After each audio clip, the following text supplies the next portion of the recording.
My first pieces of mushroom scatter terrain are finally done. I got the weird pastas from Bulk Barn, all the best ones I could find, and hot glued them onto some chipboard.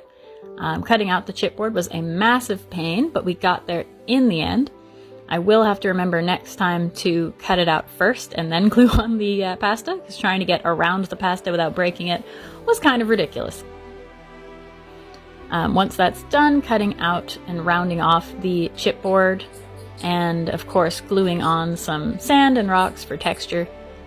In hindsight, I honestly kind of wish I'd gone for more of like a mycelium texture, maybe some like loose threads or unwound jute, just to give it kind of a weird, unearthly feeling rather than the same base I use for everything. But you live and you learn.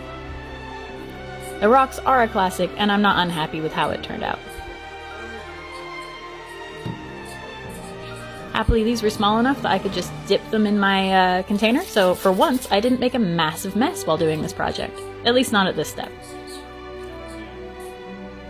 Next up was priming them. I usually go with a black base, but I wanted white this time because, again, I'm going for kind of an unearthly effect. I wanted nice bright colors. I did do my black Mod Podge on the base to seal in the rocks and sand a little better, because I do find they tend to still fall off even once they've been on the first time round. Then was painting. Painting took forever, so I'm only showing painting one or two pieces here because it was hours and hours and hours of very fiddly work. I think painting the noodles beforehand might have worked better, and then gluing them all on after, but then of course you've got the issues of getting your Mod Podge layer on your noodles, which isn't ideal either. I really loved these neon paints I found at the dollar store. They're only $2.50 a bottle, and there's a good amount in there.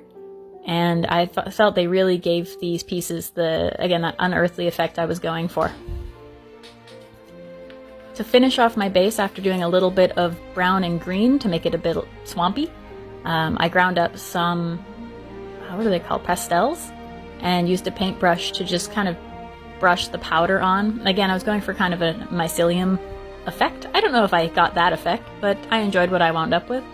I used yellows and later a little bit of bluey green just to try to give it some depth and variety and to make it look alien.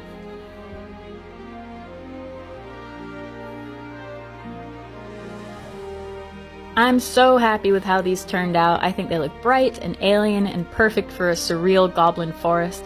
I'm looking forward to making more larger pieces, including Mother Mushroom, the mushroom that gives all goblins telepathic powers, because of course, why not? The bright colors, I think, were a total hit. I was a bit unsure when I started out, but I couldn't be happier with how this went.